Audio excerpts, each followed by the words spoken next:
In base ai dati quotidianamente forniti dalle autorità sanitarie ed elaborati dal Servizio Statistica del Comune, di intesa col Comitato Ordine e Sicurezza Pubblica, ho disposto la chiusura dei mercatini rionali per una settimana nella zona della settima circoscrizione, raccogliendo non soltanto i dati della ASP, ma anche l'allarme che viene dagli abitanti dell'Arenella, di Sferacavallo, di Mondello, dello Zen, di Partarna Mondello, e da questo punto di vista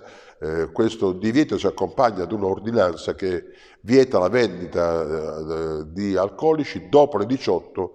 fino alle 5 del mattino in tutta la città. È un modo anche questo per frenare